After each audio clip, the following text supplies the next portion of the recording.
I know what you're thinking. Isn't this challenge just going to be the same as our PS1 Spyro video? Well, not quite. The Reignited trilogy might be a remaster of the original Spyro games, but it was built from the ground up and runs on a completely different engine. This means there are a fair few nuances specific to this remaster, and some of them are completely broken. So, can you beat Spyro 1 Reignited without gliding? Let's find out. Here are the rules, but first I just gotta say that after seeing some strange things that can happen in this game, it really makes me wonder how it's all held together behind the scenes, which is why it's perfect. Your open boot.dev 25% of that to the rules. Rule number 1, we cannot use Spyro's wings for anything. This includes both gliding and flying. Rule number 2, glitches are fine, just no hacking. And finally, rule number 3, once we defeat the final boss, Gnasty Gnorc, we win. A few bits of housekeeping before we get started. First thing to mention is that we are also aiming for the maximum possible completion percentage, just to see how far we can push this challenge. Also, we are performing this run on the current patch of the PS4 version of the game. There are some version-specific glitches on other devices, so we'll make sure to mention those when we get to them. Also, when Spyro glides during level transitions, those don't count since we don't have any control over that. Oh, and full transparency, we also use the 99 Lives cheat code numerous times in this run, purely as a convenient time save. One last thing, we won't resort to using glitches unless it's absolutely required to make progress or boost our completion percentage. We start off in the Artisan's home world, and a few of the early stages will play out the same as the PS1 version. This means we can rescue all 4 dragons here without issue. Almost no part of Artisans requires any gliding at all, but in this run we will not be allowing the use of whirlwinds. I banned them initially in our PS1 run, but I did resort to using them in the end. This time we will not be using them at all, no exceptions. The only reason for this is consistency, as we banned whirlwinds in almost all our other Spyro glideless runs, and I think the challenge is more interesting as a result.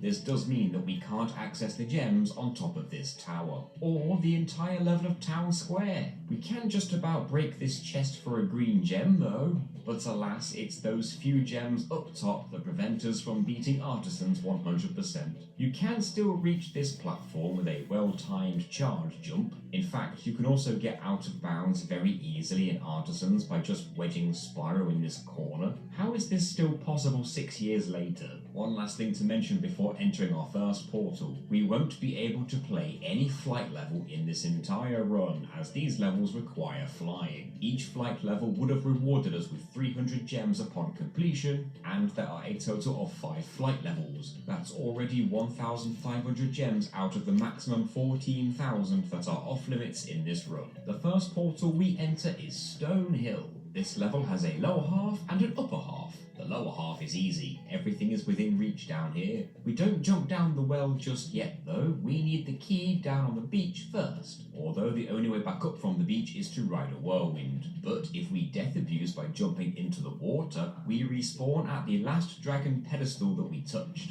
and the key remains in our inventory. Now we can jump down the well and rescue another dragon and open the locked chest for some more gems. Once again, it seems we're stuck down here with a whirlwind as the only way to lift us back out. But if we pause the game and exit the level, the collectibles are all saved and we can just re-enter the level to carry on where we left off. This leads us to another whirlwind inside this tower. This is the intended method of reaching the level's upper areas, but it seems we have no way up here. However, a quirk of the original game still exists in this remaster, even if only in a limited form: proxies. A proxy can occur when Spyro is occupying the same space as another solid object, like an enemy. These rams are perfect as their only attack is to charge and ram their heads into us. If we jump and land on top of their heads right as they attack, but we're also pinned against the wall, the ram can proxy us upwards. We can use this near the start to reach the upper level thanks to this ram. We clear out all the gems up here and even grab our first dragon egg. All that remains is a single dragon statue and a small number of gems on top of that tower. But without using a whirlwind, getting all the way up there seems hopeless. So we left this level 6 gems short and 1 dragon short.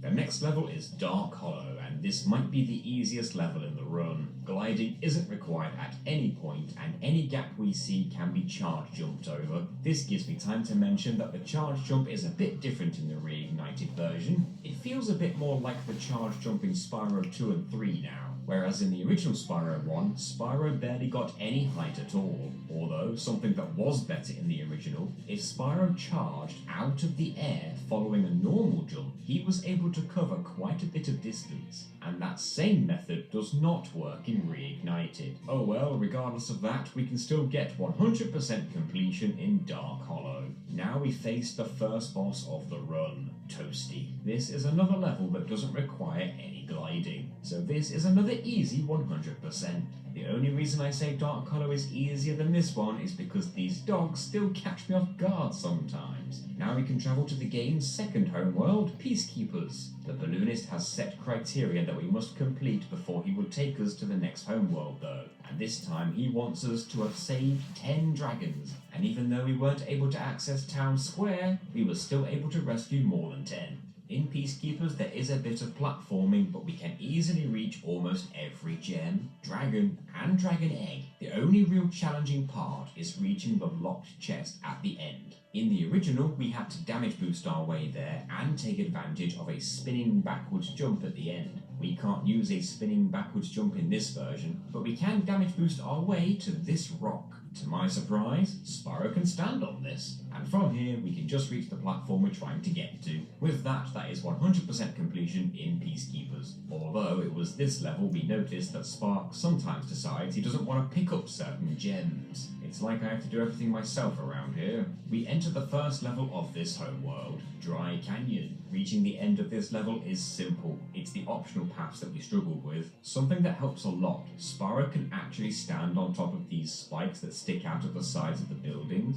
This helps us to reach gems that we otherwise wouldn't have been able to. There is a faraway platform with a locked chest on it, but we won't reach that from here. There's also this ledge that we can't quite reach either. In the original we could stand on top of these roofs, and that helped us to reach this platform no problem. But we can't stand on those roofs in Reignited, and the spikes don't protrude out of this building enough for us to stand on them. So that's another part of this level we can't reach. Although this is a good time to bring up a new feature to this game compared to the original, Coyote Time. Basically, as Spyro charges over an edge, he will stay suspended in air for about half a second longer than you'd think. We can still jump while suspended like this too, and what's more, Spyro seems to get slightly more height on a charge jump if we jump during Coyote Time. This is very helpful, and we will use it a lot during this run. It's just too bad it doesn't help us reach this ledge here though. It does help us clear various larger gaps throughout the game though. We have to cut our losses at 81% and move on to Cliff Town. Everything on the ground level can be reached as normal, but there are some gems on the rooftops that we cannot reach. We can get on top of some of the lower rooftops with some tight charge jumps, and we can even ignite this rocket from below. However, just like with the PS1 version, we're never going to reach the other half of this level on the other side of the gorge without gliding over there. There are also some hidden gems behind the start of the level, and it's intended that we glide there from high above. On the PS1 version, it was possible to jump and charge around this rock to reach the other side without having to glide, but as we mentioned, doing this in Reignited Trilogy doesn't provide the same distance, and we just couldn't make it. We had to leave this level on 71% complete. Ice Cavern is up next. There are 5 dragons in this level, and we can rescue them all. Some of the gems are a little bit awkward to track down, but if we're ever missing any, it was likely because we forgot to charge into these poles to knock down the gems. Plus, if you hold L3 in this game, Sparks points to the nearest gems if there are any remaining in the level. None of the platforming requires gliding except if we want to reach this key.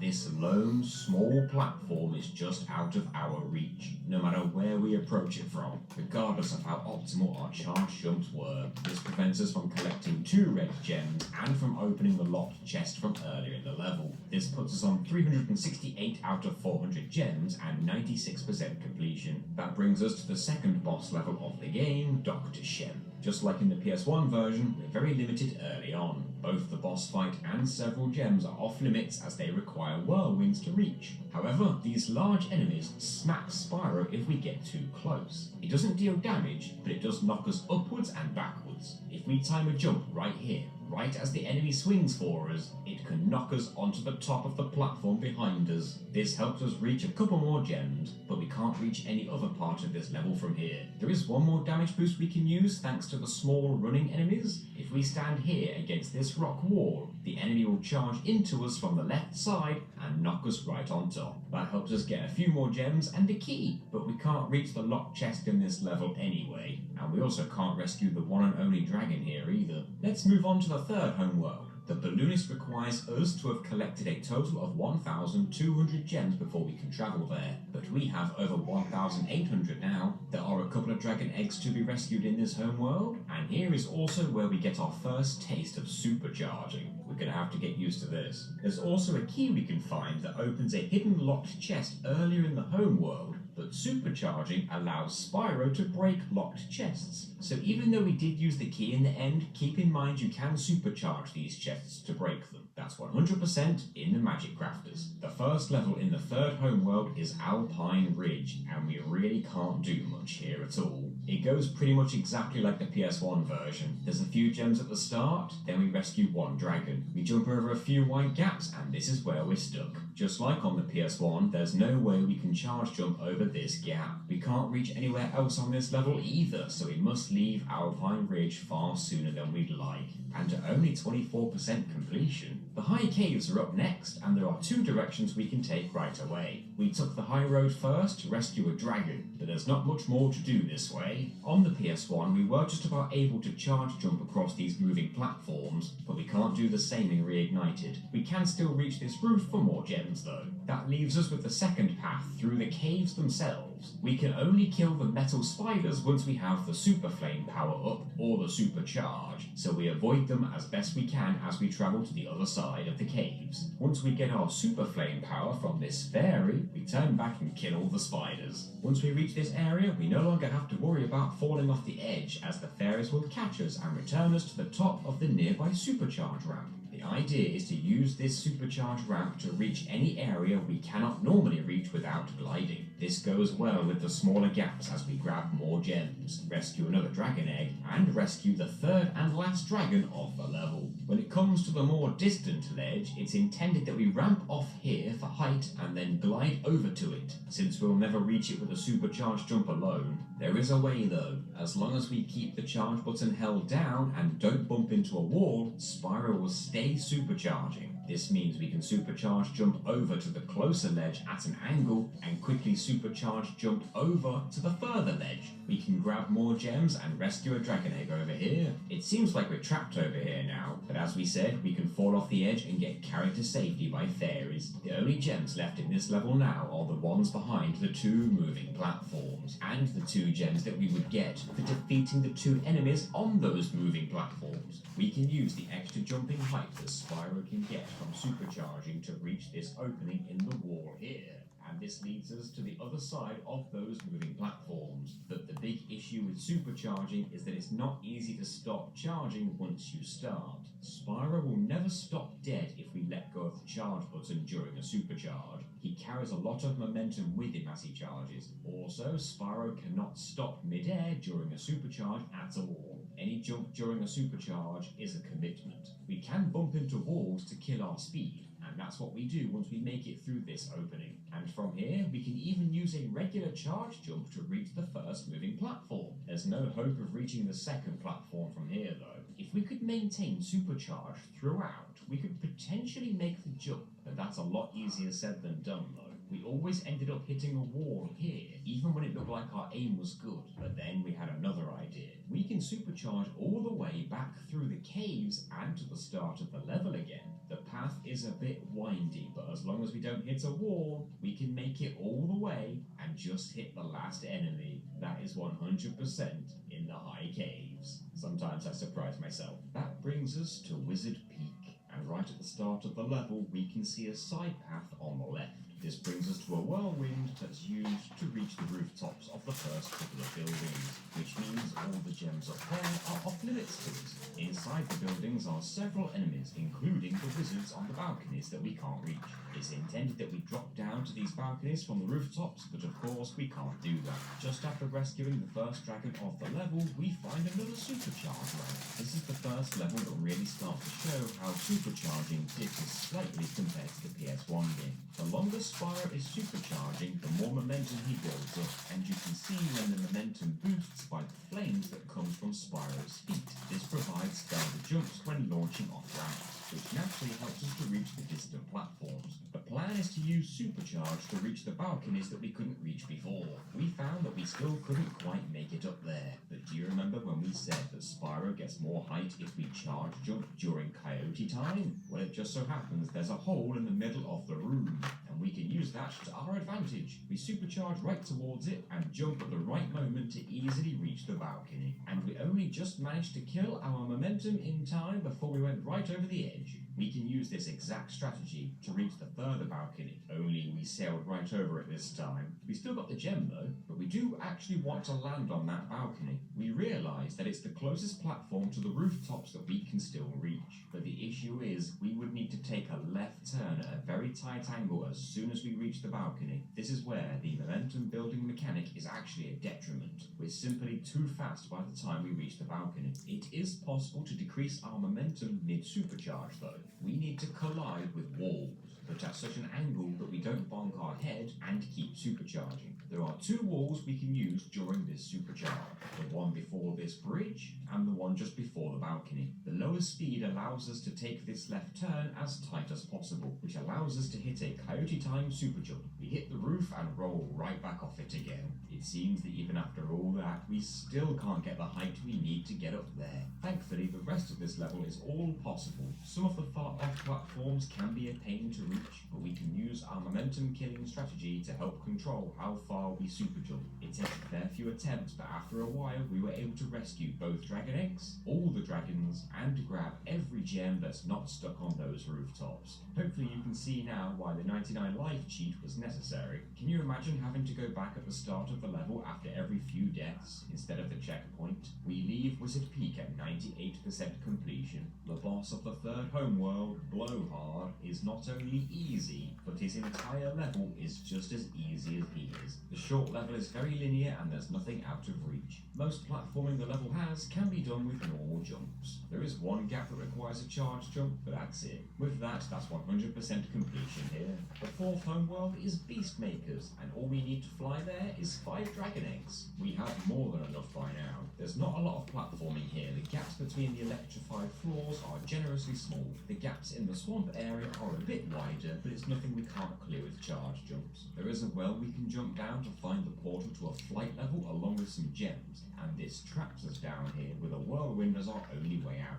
This is exactly what happened to us in Stone Hill, but since this is a homeworld and not a normal level, we can't exit from the pause menu like we did in Stone Hill. We could just quit the game and reload the save, but a better way is to take advantage of a new feature in the Reignited trilogy, and that is fast travel to any previous level, and then fast travel back here again. The most challenging place to reach here is the tree stump in the swamp, but we can damage boost our way to it and stand on one of the roots. With that, we can grab the key and use it to open the locked chest. That is 100% completion in the Beastmakers. We need to rescue 50 dragons to fly to the 5th home world. We only have 37 dragons right now. I'm not sure there are even 13 more dragons left in this entire home world.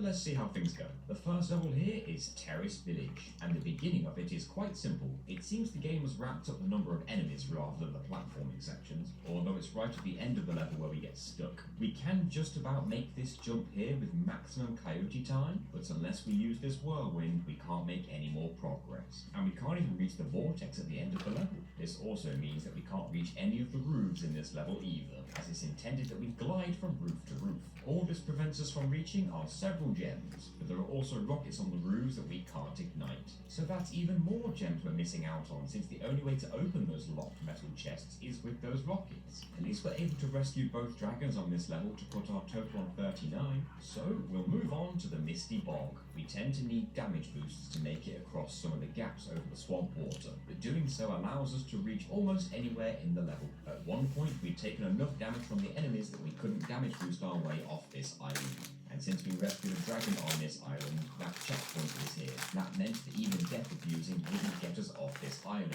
so we had no choice but to exit the level and return again. This time we take the path that leads to the end of the level, and we can use charge jumps to reach the top of this structure for more gems. But this is also where it's intended that we glide from here to the tree stump in the swamp below to reach even more gems, and there's no way of reaching them otherwise. In the PS1 version, we were just about able to take full advantage of the damage boosting to cross the swamp from an earlier part of the level. Since Spyro can jump out of the swamp water 3 times before dying, and you get a boost in distance by charging at the apex of each jump, this was fairly simple on the PS1 version. However, this kind of distance just isn't possible in Reignited. You also can't stand on any of the tree roots sticking out of the stump, no matter how much it might look like you can, so we need to leave this level on 93%.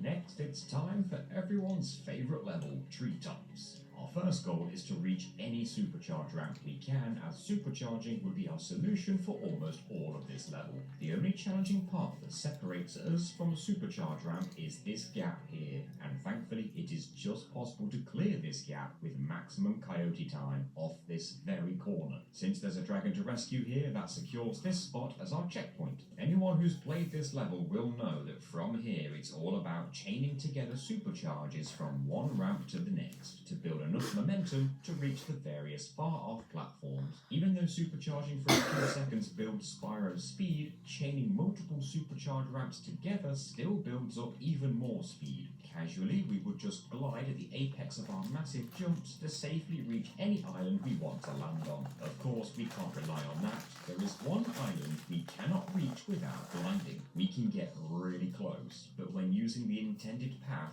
this is about as close as I ever got. There is a quicker way to set ourselves up to retry this jump. Using this dragon pedestal as our checkpoint, we start by standing here on this vine near the start of the supercharge ramp. Then we jump up, charge down in mid-air, and rotate to the right as we fall. This gives us a supercharge and we can circle round directly to the ramp we need to reach. This doesn't make the jump itself any easier, however, we do have a way. Check this out. It's actually possible to stand on a very small part of this roof, just to the left of the ramp, but the spot that we can stand on is very precise. The idea is to turn left on this ramp and jump off that very small part of the roof. The only way to reach that part of the roof is with a very well-timed jump, taking full advantage of coyote time. The part of the roof we can land on is just above this wooden log. If we keep the jump button held down from the previous jump, Spyro will jump as soon as he lands on that small bit of roof. But then we also need to make a hard right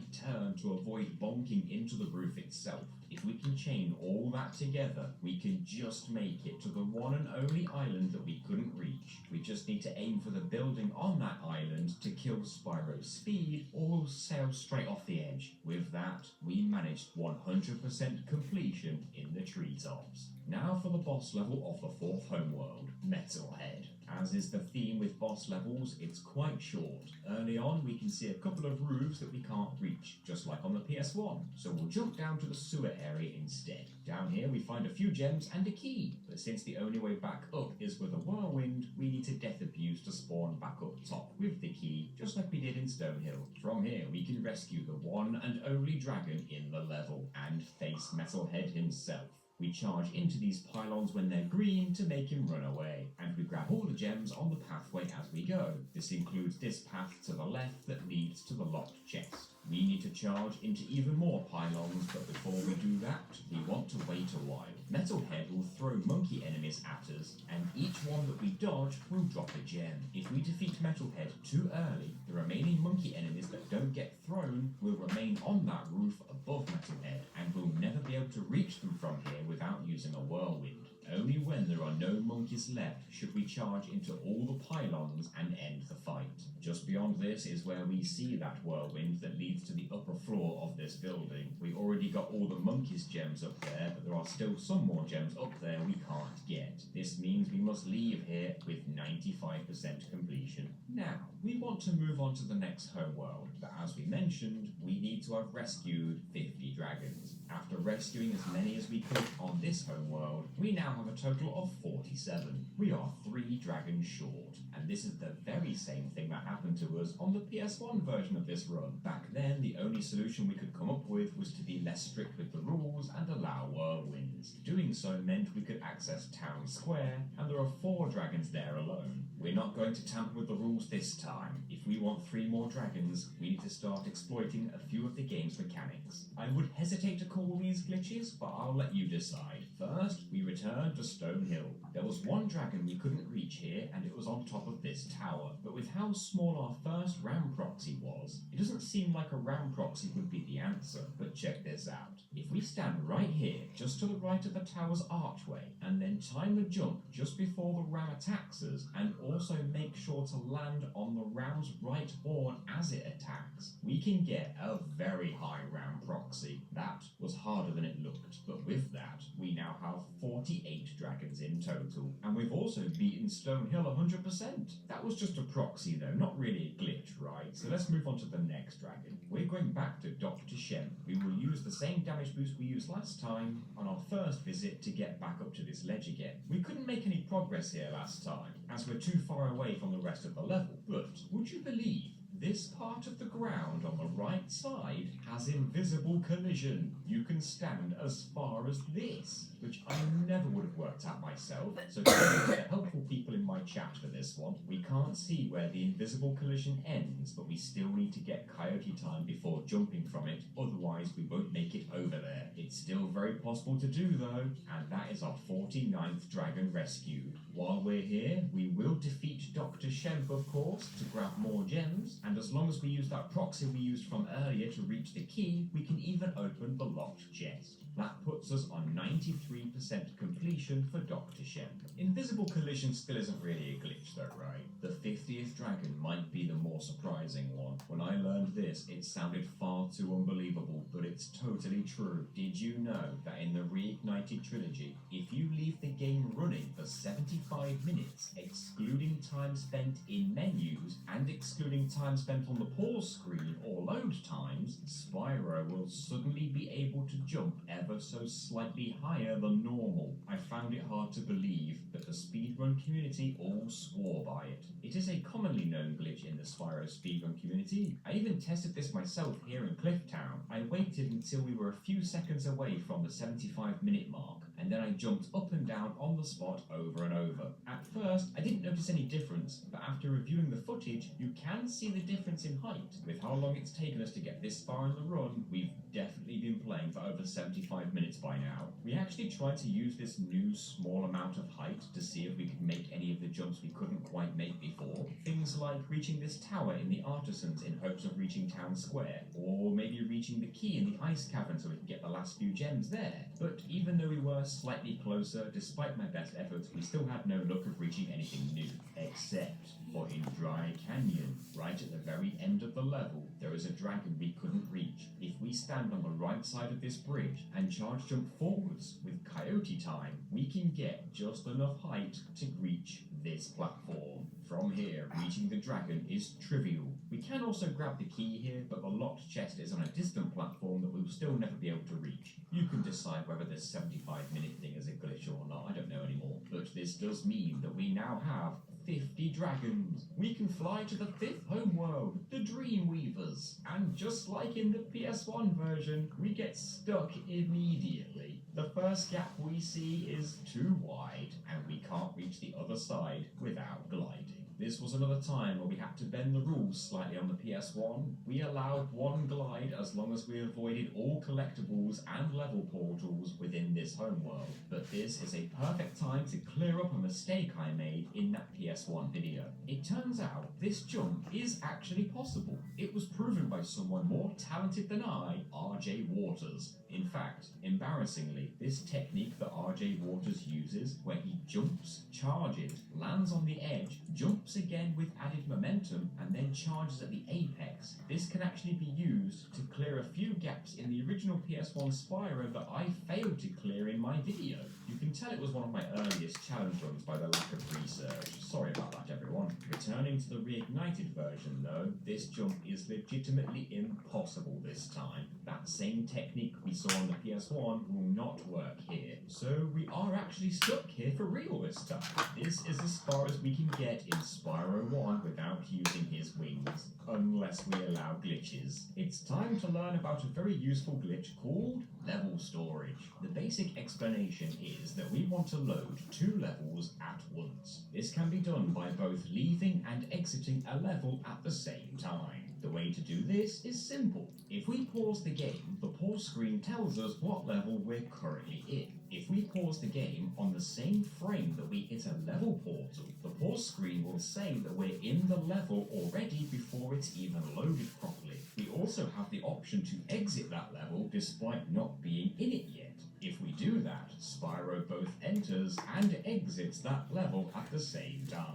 This can cause all kinds of odd visual effects depending on the level portal we use, but there is a very specific level storage that we want. It can only be performed in Spyro 2 Reignited. The glitch can be transferred over to Spyro 1 or Spyro 3 after it's been performed, so there's no issue there. The only thing is, in order to pull this off, we at least need access to the Gulp boss fight in Spyro 2.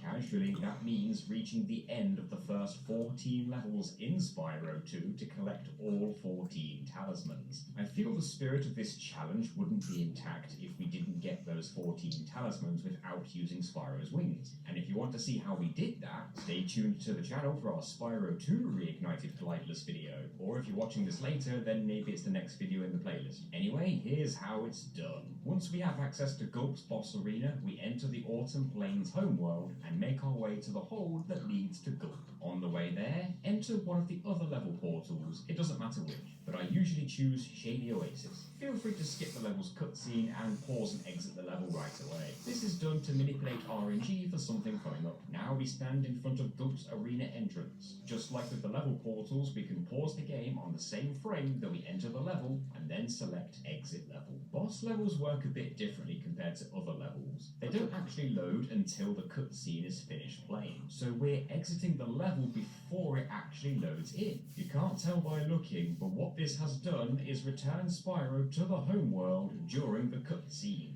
We're able to move around and everything. We can even hear the gameplay and cutscene audio at the same time. When the cutscene ends, the boss level loads in and the glitch ends as the game returns to normal. So what can we do in those few seconds that we have control of Spyro in the background? We want to enter a speedway, which are Spyro 2's equivalents of flight levels, and it just so happens that the default spawning location in any homeworld is directly in front of a speedway. But there are 2 speedways in Autumn Plains, which means the game will choose one at random to spawn us outside of. Of the 2, we want to spawn outside of Metro Speedway and not Icy Speedway. The reason for this is that Icy Speedway needs gems to be spent to unlock it, and we can't reach the Icy Speedway portal casually without gliding, which means we can't unlock it. This is why we entered Shady Oasis before starting this glitch, as entering any level seems to result in Metro Speedway becoming our default spawn location most of the time. You can tell that the game is going to spawn us outside of Metro Speedway instead of Icy Speedway because when we exit Gulp's arena on the perfect frame, during the loading screen, the background starts off as purple and then turns orange. If it starts as orange and then stays orange, then Spyro will spawn outside of Icy Speedway instead, and we'll have to start this glitch all over again.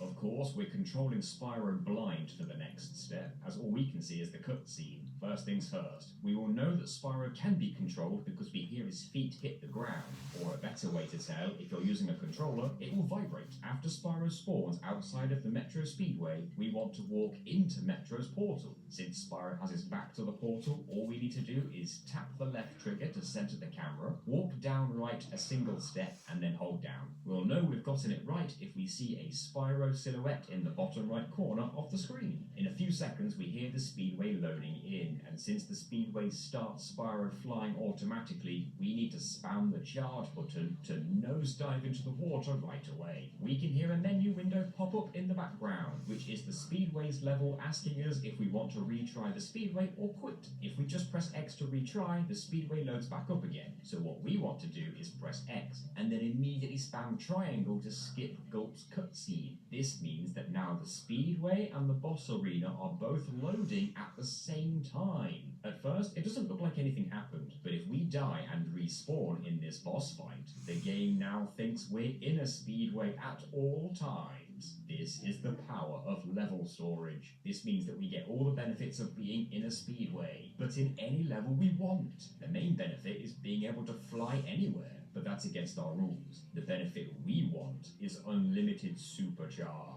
If we fast travel to any other level, then we'll get the option to quit game. We then load into Spyro 1, and sure enough, the glitch has carried over. Let's address the elephant in the room. Every time we start a level from now on, or respawn, Spyro starts off flying. Even if we hold the charge button as the level loads in, you could still argue that we kind of see Spyro flying for a split second. Well, there are two ways around this. The first one is to pause the game on the earliest frame we can, before we can even see Spyro, and then fast travel somewhere else before we see the flight. This is what we did to exit Gulp's arena before the flight happens. If you actually want to explore a level, then all we need to do is hold the left analog stick upwards as the level loads in. Spyro will hit the ground so quick he's already standing by the time we see him. I understand that might not sit well with everyone watching, but to be honest, this whole glitch is a bit controversial anyway. We're using it out of pure necessity though, but there is a huge downside to using level storage like this. We still have that 30-second timer in the top right corner. We can't afford to let that timer run out in this run, because if it does, the game treats it like we failed to beat a speedway fast enough, and pressing retry will load Spyro back into Metro Speedway, only the level itself won't quite load in properly. All kinds of weird things can happen if we let that timer run out, but there are ways to ensure it never does. Either we death abuse before the 30 seconds, or we fast travel somewhere else before the 30 seconds. With that, it's time to take level storage into Dreamweavers. And as you can see, there's nowhere we can't reach now with this speed. We enter any level portal that we can,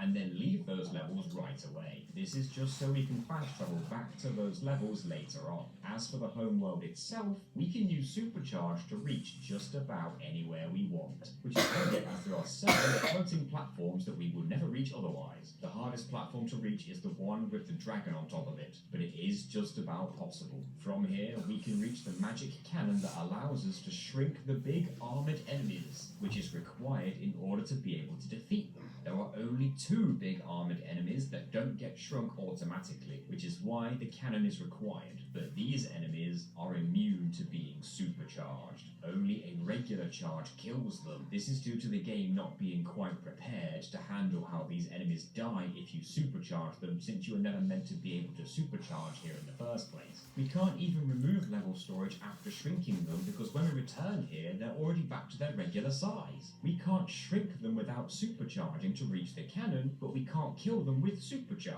It's a catch-22 situation, but it basically means that we can never kill these two enemies in this run, which sucks because we receive 10 gems from each of them if we kill them. There's also a path behind these two big armored enemies, but we can use a supercharge to jump right over them. The timing is tight if we want to reach everything on this path, and this is also when I discovered this secret room for the first time for a skill point. I never knew this room existed, so maybe it was added into the reignited version? The best part about this secret room though is that it can help us kill our speed by bonking into the edge of it. We can even use the room itself to jump from further back when reaching the next few platforms. How convenient of the devs to put that room there. With that, we have all 3 dragons and 280 out of 300 gems, since we can't kill those 2 enemies for the last few gems. That leaves this homeworld on 95% completion. And normally we would start to try the levels in this homeworld, but first we decided to revisit all the previous levels where we weren't able to get 100% and see if level storage could help us get more collectibles. We revisited Artisans to see if we could reach the last few gems, but we we ended up doing one better. This took several hours of practice, but eventually we were able to supercharge across these platforms below the town square portal. This helped us reach some more gems, but reaching the bridge at the end seemed to be impossible. We failed over and over again. However, it turns out we just needed to hit the corner of the portal at the perfect angle so that instead of bonking, Spyro enters the portal. So now not only do we have access to Town Square, but we can exit Town Square from the pause menu and grab the last few gems in Artisans too. That's 100% in Artisans. It was also at this point that we noticed that Sparks had turned invisible. Not because we'd taken too much damage, but as a result of the level storage glitch. We're not going to do Town Square just yet though. We're going to return here when we don't have level storage. For now, the next level we left incomplete was Dry Canyon, and there was just one far off platform we couldn't reach. However, if we race there as fast as we can, avoiding all enemies, we can leap onto that platform from here before the 30 seconds is up. Normally, you would need a key to open the metal chest, but as we mentioned back in the Magic Crafters homeworld, we can break locked chests with Supercharge. That's when we realised we were still missing some gems on this level. And since Sparks is still invisible, we can't rely on him to point at the nearest gems. Thankfully, we remembered that there was one other platform we couldn't reach before, and reaching it now is easy. So that's 100% in the Dry Canyon. The next level we're revisiting is Cliff Town, and clearing that big gorge is easy now that we can supercharge. We just need to grab all the gems, kill all the birds, and quickly rescue the dragon up here. We didn't have time to do all of that in 30 seconds, but if we exit the level before 30 seconds are up and then fast travel back again, the timer restarts and all collectibles are saved. So we can just keep repeating that process until we have everything. We can also reach the highest rooftops from here and the platform behind the starting area for the last remaining gems. That's 100% in Cliff Town. We returned to Ice Cavern, and at first we thought we should get that key that we couldn't reach, but we don't need it. We can just supercharge into the locked chest, although we still need to get onto that small platform where the key was because there are 2 red gems on there too. Since Sparks won't grab them unless Spyro's on the ground, we need to make sure that we don't overshoot the jump, and we just managed to grab both gems at the same time. That's 100% in the Ice Cavern. We revisited Dr. Shemp's level, and we want to get as close as we can to the last few gems. We can take this time to mention that if we race to the dragon pedestal in a level and then death abuse before 30 seconds, Spyro will respawn on that dragon pedestal with the 30-second timer restarted. This allows us to start our 30 seconds from here instead of the level's beginning. Plus, Spyro doesn't start off flying when he respawns like this. It is just possible to supercharge onto this higher ledge above, but only if you jump off the dragon pedestal for a tiny bit of extra height. We actually managed to nail the landing in such a way that it killed our supercharged momentum before we were sent over the edge. Both of the platforms we have yet to reach are either too high or too far away, so reaching either of them from here seems impossible. However, we can just stand on the very corner of the building and jump off again to reach the purple gem. Stopping on this platform isn't easy, so it took us a couple of tries, but when we can do it, from here we can just make it to a higher part of the building and then jump our way up to the final few gems just in time. That's 100% in Dr. Shemp. We can do a lot more in the next level though. We return to Alpine Ridge, and the gap we couldn't clear last time is easy now. There's even a dragon right here so that we can secure a checkpoint before we death abuse. But it's important that we don't kill the magic enemy first before rescuing this dragon. Killing an enemy before rescuing a dragon means that that enemy won't respawn after we death abuse, because we checkpointed after it was dead. We need him alive so that we can take advantage of his ability to raise the floor. We sneak up behind him to stay out of sight, and we are elevated up along with him. This helps us reach another dragon, and we can even supercharge straight through these fireworks for their gems without getting knocked back. Oh, and the egg thief up here didn't stand a chance with our newfound speed. The last part of the level is on a faraway ledge that we're supposed to glide to, but a supercharge gets us right over there just fine. Once we have everything over there, we have beaten Alpine Ridge 100%. The next level we haven't fully beaten is Wizard Peak due to the gems on the roof, but considering that this level provides us with the means to supercharge anyway, level storage doesn't really help us, so we'll just have to stick with the 98% we already had. Instead, we move right on to Terrace Village. We grab a checkpoint halfway through the level, and now we can finally reach the vortex at the end of the level. From here, we do some roof hopping to grab the gems we missed. There are some further roofs that have rockets on top that we would normally use to break open the locked chests, but of course, we can just supercharge through those chests. That's 100% in Terrace Village. Misty Bog is next, and this time, when our starting jump was this good, we can damage boost our way over the swamp water very easily. But it turns out the enemies on the other side cannot be killed with supercharge, just like those two enemies in the Dreamweavers. As any Spyro player knows, big enemies need to be killed with flame breath and smaller armored enemies need to be charged. Just like in Dreamweavers, once level storage is active, all we can do is supercharge and not regular charge.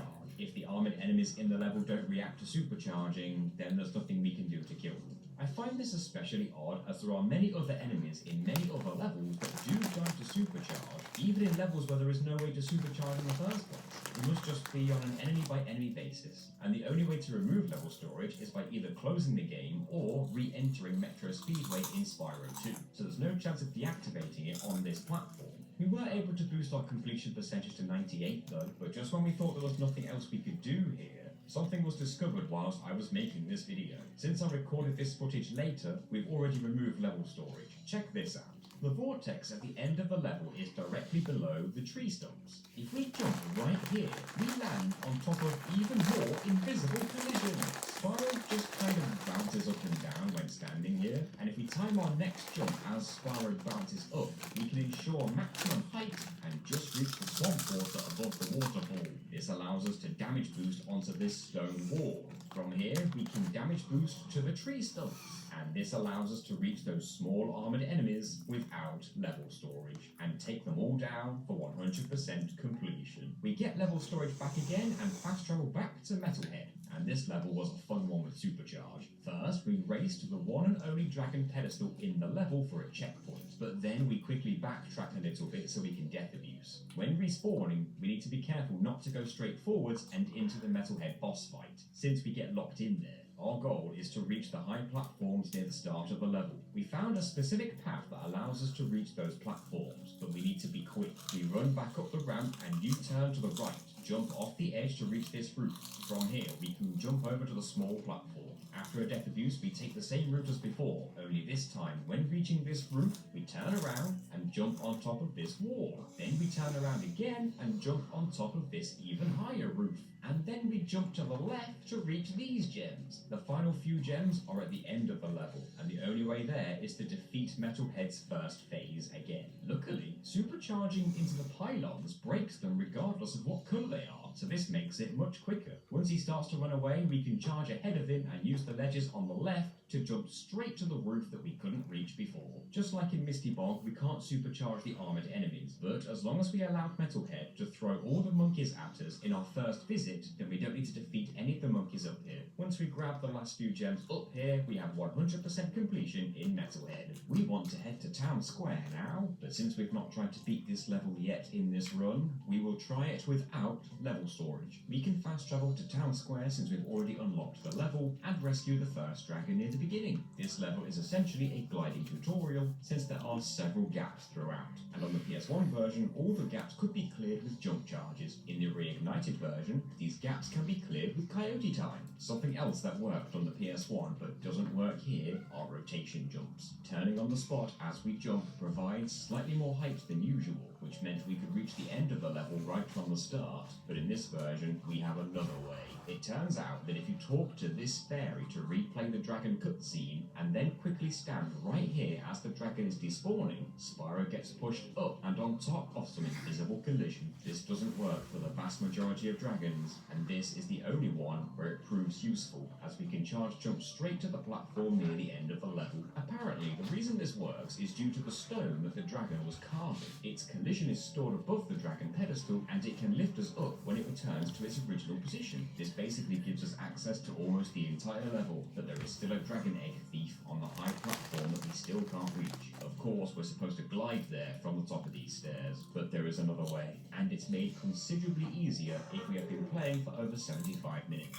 First things first though, we're stuck here, so we need to leave the level and re-enter. We make our way through the level via the intended path this time until we reach this ledge. From here, we can use Coyote Time to jump straight up here. I tried this without 75 minutes and I just couldn't do it. The thief does not expect us to approach him from this side, so he just accepts his fate. That's 100% in Town Square. Now we can start trying the levels in the Dreamweaver's homeworld, starting with Dark Passage. For our first time playing these levels, we went through without level storage, just to see what could be done without it. As it turns out, not a lot can be done here at all. There's a whirlwind very early on, and without using it, we can't get anywhere. We return to Dark Passage with level storage, and this time we are able to leap all the way over to this pathway over this massive gap. But whereas we were able to grab a handful of gems over here, there's another whirlwind blocking our progress. Things are looking bleak. We resorted to jumping to the various rocks in the distance to see if any of them were solid, and even though some of them were, we simply couldn't purchase on them or reach any other part of the level from them. That's Dark Passage stuck at only 8% completion. Next up is Lofty Castle,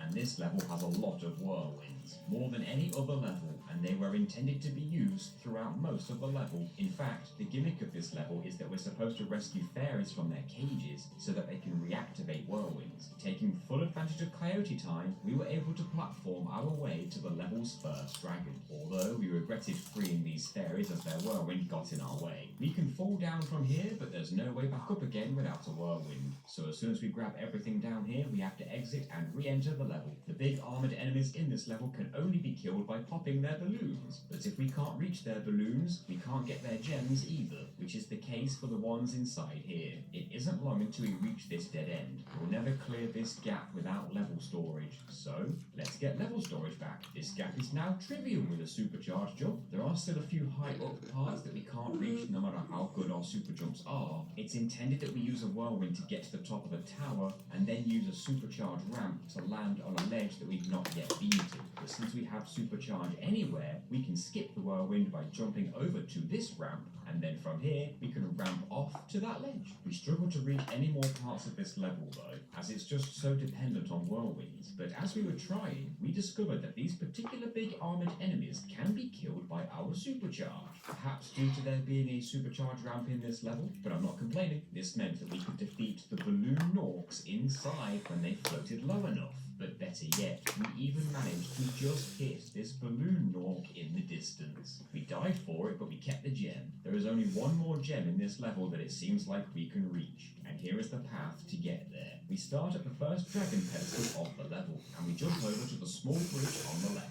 From here we turn around and land on this roof. It's tough to stop supercharging in time before falling off the other side, but it is just doable. Although I don't think we're supposed to be able to get here. We can't stand on the other roof in front of us now, but we can just about jump around it and bonk into this tree. From here we can platform our way to this floating platform that we couldn't reach and grab the gems on it. This is about all we can manage in Lofty Castle, as we leave it on 76% completion. To the Haunted Towers now. We casually, at first, use the Super Flame power-up to destroy the suits of armour, and then we realise that there is yet another whirlwind preventing our progress. So we'll just have to return with level storage once again. Right away, we feel powerful as supercharging destroys the suits of armour. We can also make it to the main part of the level, and since this level has a supercharged ramp in it anyway, there's not many places we can't reach in this level, with one exception. There is a platform around the other side of the large tower in the centre of the level, and we can supercharge up this ramp to reach that platform. But from here, we would need to use this whirlwind to reach the tower's upper floor.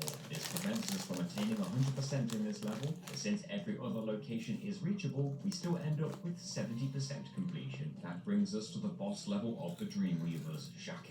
A fair bit of this level can be done without level storage, although the main thing we can't do is defeat Jacques himself. He jumps from one platform to the next, and we're supposed to chase him down to the end, but this gap is far too wide. There's even another whirlwind here to taunt us. We explore the rest of the level instead. Reaching the key is easy enough, and Coyote time gets us around quite well. There are some parts we still can't reach without level storage though, but we can at least circle back around the level to unlock the metal chest. That puts us on 50% completion for this level, but naturally, level storage can get us more. We clear this wide gap easily now, whereas this gets us the last dragon and a few more gems. We also run into this area. There are 4 enemies standing on 4 thin yet tall pillars. Each pillar is taller than the last. We're able to supercharge the lower 2 for their gems, but the other 2 are far too high to reach from the ground. This is where we learned that whirlwinds don't affect us while we're supercharging, so we can use this platform for a little bit more height, but it still isn't high enough.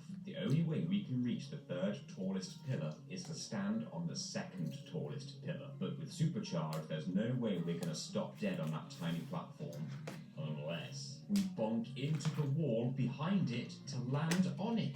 From here we can hit the 3rd enemy for its gem, but now we will never hit the 4th enemy unless we can find a way to stay on the 3rd pillar. It's much too high to use the wall bonk trick again, but then we did this, completely by accident. We used the wall bonk trick to reach the 2nd pillar as before, and then we supercharge straight towards the 4th pillar. We fall short of hitting the enemy, however, the enemy can still hit us, and they hit us back onto the 3rd pillar. With that, we were close enough to be able to hit that last enemy with our flame breath. That was pure luck. Finally, we were able to defeat Jacques now that we can clear the wide gap that he jumps over and claim the 100 gems that we get for beating him. That puts our total gems on 425 out of 500, and those last 75 gems are all on the platform directly behind the boss fight, next to the ending vortex. Our issue is, no matter how many times we tried, we just could not get on that platform. We used this supercharge path over and over, and even with Coyote Time, we just couldn't get up there. Naturally, the intended method is to use a whirlwind. These gems were the only thing preventing us from getting 100% on this level, and it pained me to have to leave Jacques on 92% completion instead. We can now travel to the 6th and final homeworld. The requirement was having 6,000 gems collected, but by now we have more than enough. Since we've not been here yet, we won't be using level storage for now. It's not much of a homeworld though, there's just a few gems here and a single dragon. There are 2 levels we must complete before we can face the final boss. And what makes these 2 levels different is that we must make it to the end of both of them and use the vortex to exit. Only then will the next level open up. The first one is one of my favourite levels in the game, Nork Cove. I just like hitting the barrels into the Norks, although it felt more satisfying on the PS1 somehow. Anyway, this level is very simple considering it's quite late in the game. There's only a single gap in the whole level that we can't make it over, and it's right at the end. Even if we could make it over this gap, we'd be faced with a whirlwind right after it anyway. Thankfully, there is a simple way around this gap. We can just damage boost across the water to where the whirlwind would have brought us. But before using the vortex here, we need to jump down this hole and land on the other side of that gap and grab the gems there that we couldn't reach before. Although we still need to use the vortex to exit the level, as the next level won't open up otherwise. So even though we got 100% completion in Nork Cove, we still have to exit and re-enter the level and then race to the end just to get the next level to open up. Of course, we have to use the damage boost to reach the vortex, just like the first time. Now for the final level before the final boss, Twilight Harbor. It isn't long until we see a whirlwind, and given how linear this level is, there's no way around this. In any other homeworld, we would just cut our losses and exit the level, but we need to get to the end of the level and reach that vortex if we want to unlock the final boss. Well, as it happens, there is a way to bypass this whirlwind. It's just very difficult. Right at the start of the level, we're on a pier, and to our left, we can see wooden logs sticking out of the water. You'd be forgiven for thinking that these were just part of the level design, but they do actually have solid collision. We need to use these to platform our way to the next part of the level. This will get us around the whirlwind, but it's very unintended. Whereas a few of them are quite close together, some of them are quite far apart as well. If we want to make it across this, we need to only use damage boosts where absolutely necessary. Coyote Time will help us get over some of the wider gaps without taking damage, but with how little room we have to work with, it took a lot of practice to pull off some of these jumps. It's the jump around the corner that caught us out the most. There's very little room for error here. One wrong move and we take one more damage boost than we can afford, and the best way to get around that corner is to tap the charge button to start charging and then quickly jump to carry a bit of the charging momentum into the jump. This helped us land on the log around the corner, but we need to ensure that we have at least green sparks by this point for one more damage boost. If we don't, we need to start again and practice all those jumps before this corner so we can make it here with only 2 damage boosts. A helpful tip is that we can rotate Spyro on the spot in look mode to help line up our jumps without moving Spyro. Eventually, we make it to the corner jump with green sparks, and we landed on the next log perfectly. We need this last damage boost for the wide gap, so we can't afford to fall in the water on any other jump. We reached this log with no more damage boosts left, and even though this gap looked quite far, it actually wasn't that bad. We need to be very careful not to take any damage from the enemies, and once we finally make it over the other side, we quickly grab the nearby dragon for a checkpoint, so we never have to do that again. That section made this level unique in that level storage would have made things even more difficult, but from here we can go backwards through the level to grab all the gems until we see the whirlwind that would have brought us up here in the first place. The only other part of this level worth mentioning is the supercharged ramp section. We just need to use it to reach these yellow gems instead of gliding to the roof, so it's not that hard. Compared to the beginning, the rest of the level is quite simple, so that's 100% in Twilight Harbor. As we return to Nork Nexus, the dragon statue to Gnasty Nork opens up, also revealing the last few gems in the Nork Nexus, so that's 100% in this homeworld. Once we're up against Gnasty Nork, we can play the boss fight as normal for the most part. Grabbing the keys and chasing Gnasty Nork is all the same. We can also grab most of the gems on the way, and Gnasty drops a few gems when we flame him. The problem comes right at the end with the platforming over the lava. On the PS1, we could use jump charges to just make it all the way across the lava, but here, we can't even reach the first platform, no matter how good our coyote time is. Plus, dying here means we have to restart the whole encounter all over again. If we can't make it over this lava, then we miss out on the last few gems of this level, and we can't access the game's bonus level. So, we tried level storage, and we can use Supercharge to jump straight up to Gnasty's ledge, without needing the keys. Except this means Gnasty won't run away, so we can't progress the fight.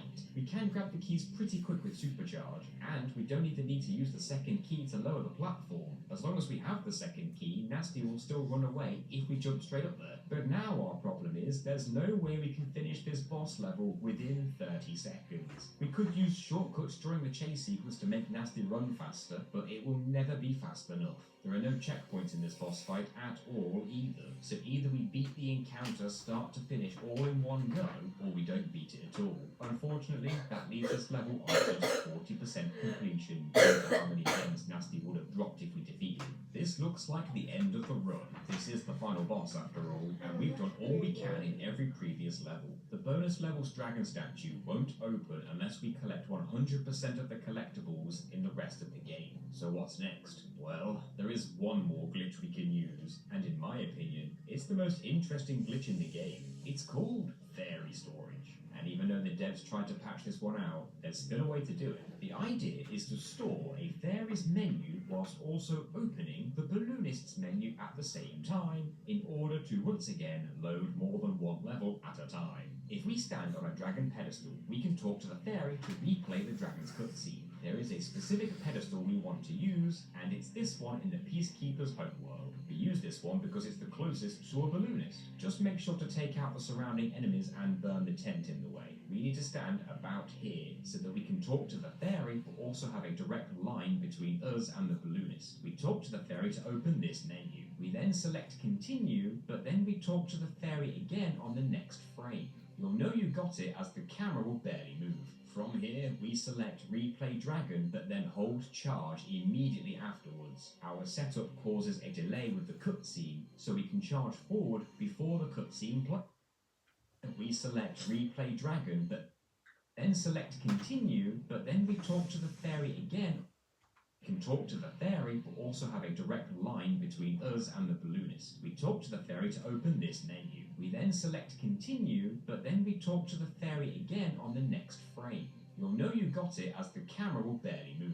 From here, we select Replay Dragon, but then hold charge immediately afterwards. Our setup causes a delay with the cutscene, so we can charge forward before the cutscene plays. If we manage to charge ahead just far enough, the balloonist's travel menu will open automatically as the dragon cutscene starts. We quickly select Artisans from the balloonist menu, and then we press triangle to cancel the dragon cutscene. Cancelling the cutscene returns some control of Spyro to us, but the game is still trying to lift us up with the balloon so it can take us to Artisans.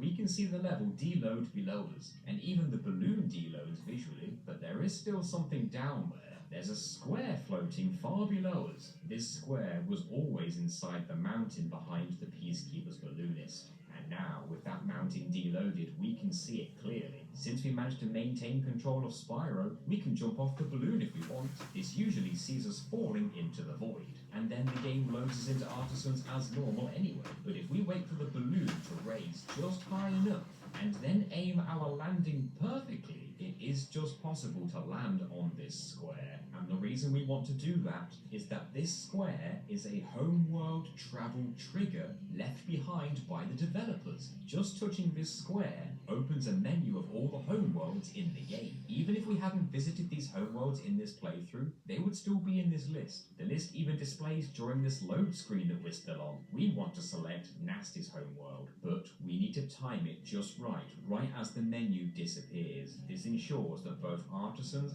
and Gnasty's home loads in at the same time. This has a very strange effect on the game. We can see the game trying to load in the right level below us as the balloon lowers, but we still have control of Spyro. We need to fall off the balloon to land in Artisans early, and the first thing we notice is that all the gems and dragons are back. What we have actually done is confuse the game enough and kinda enter an unintended new game plus. We need to death abuse in the nearby water quickly, but any gems that we collect or dragons that we rescue here, they will add to our totals that we already have, which means we can essentially duplicate gems and dragons. I didn't want to do that in this run, as it would artificially increase the total collectibles that we have, but I did make the mistake of collecting one red gem as I rushed to the water. After the death abuse, the game auto-saves, but it also kind of just resets itself, and the intro cutscene plays again. We skip it, and we load back into Artisans, again with all the collectibles returned, despite us already having them all. When we pause the game, we can see that the game thinks we're in the Norp Nexus, since that's where we try to travel to from the Dev Warp Square. If we want to get out of this pseudo New Game Plus, all we need to do is quit the game and reload the save file.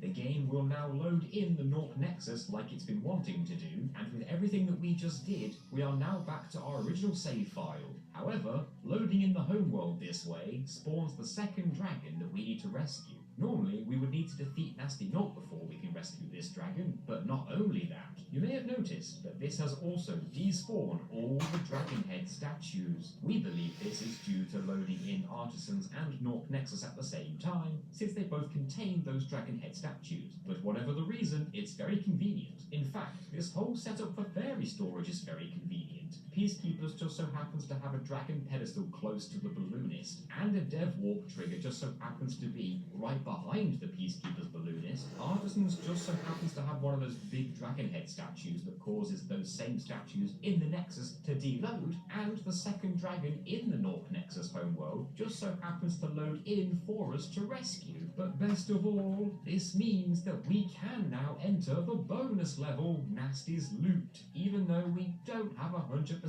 completion. Before we talk about Gnasty's Loot though, if we look at the guidebook, we can see that we have 201 out of 200 gems in the Peacekeeper's homeworld. This is due to that one red gem that we collected during the fairy storage glitch, and even though we were in Artisans when we grabbed it, it counted to Peacekeeper's total, since that's where we were when we started the glitch. I regretted getting this gem at first, but it's actually served as a perfect example of what gem duplication looks like. There's a total of 2,000 gems in Gnasty's Loot, so let's see how much we can get. The gimmick of this level is that we can fly just like a speedway, but the height cap while flying is only as high as we can platform our way to. If we can jump to higher platforms, we can raise the height cap to our newfound height.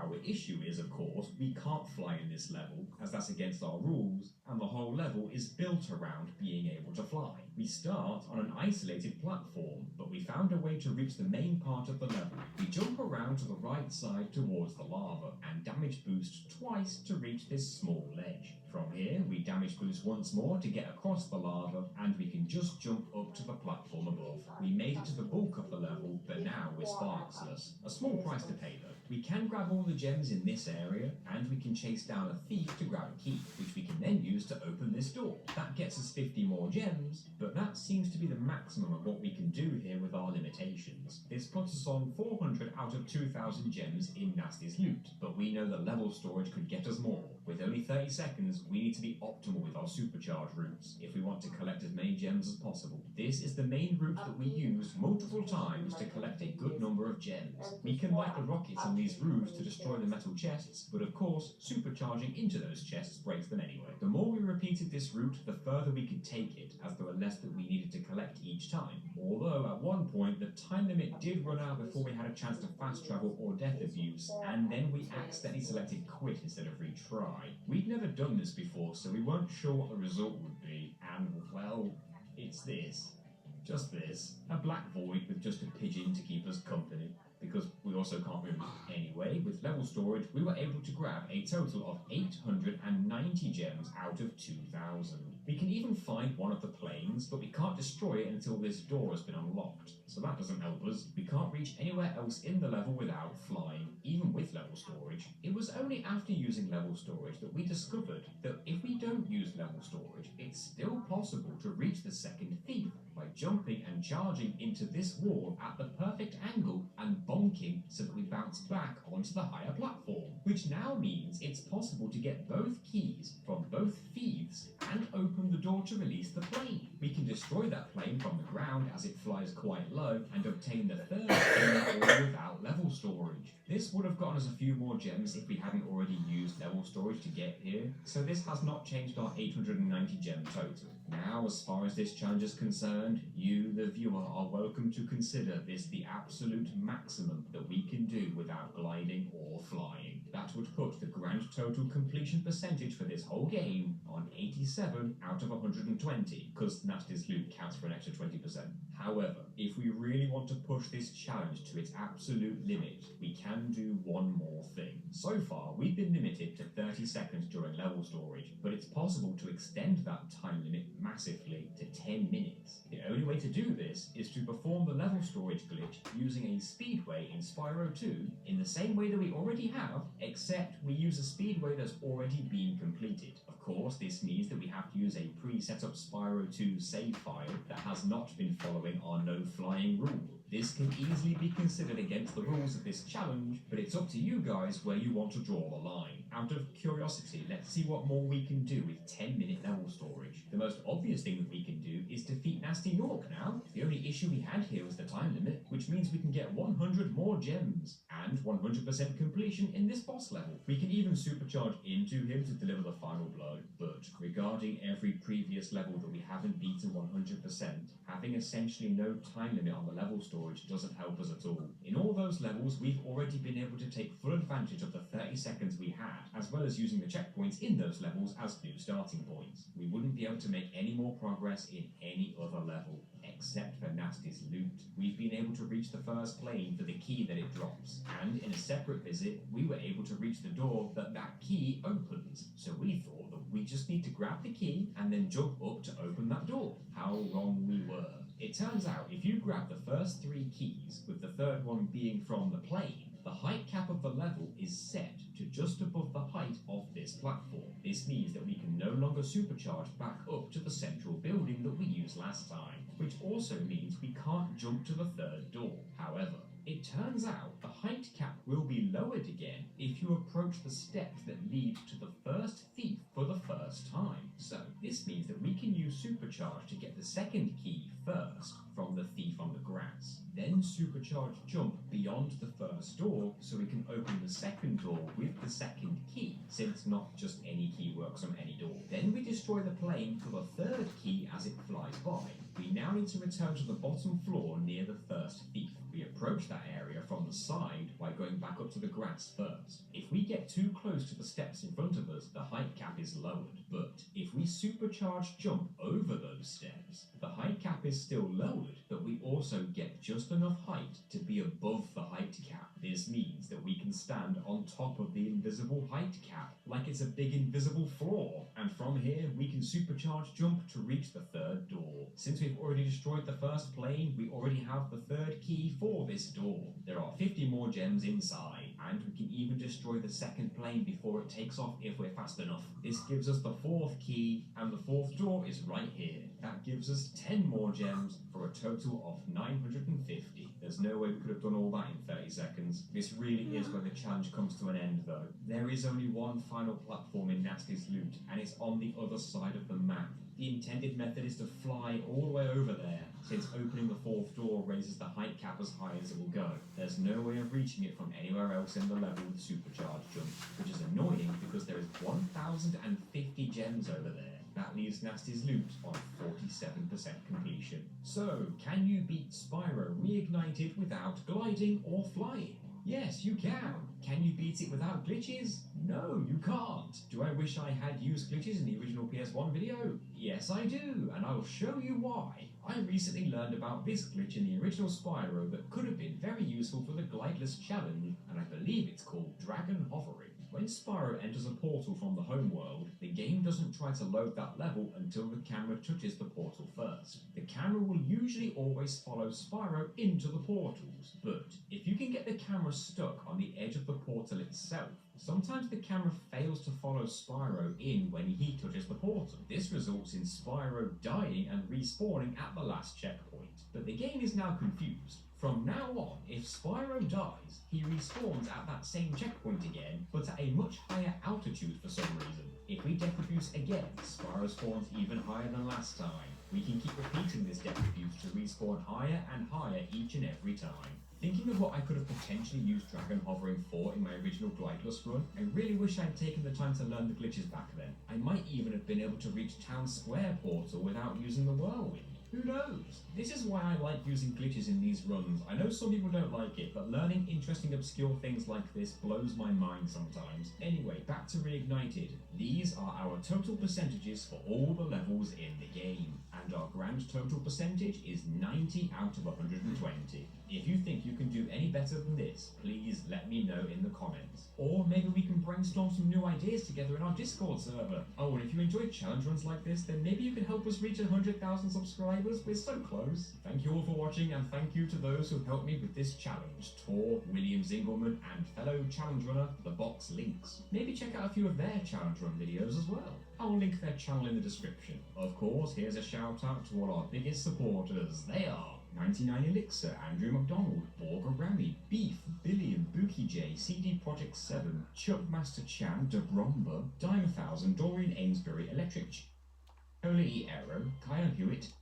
Photo Code V, or Graz Grizzo, Possible Psycho, Puto.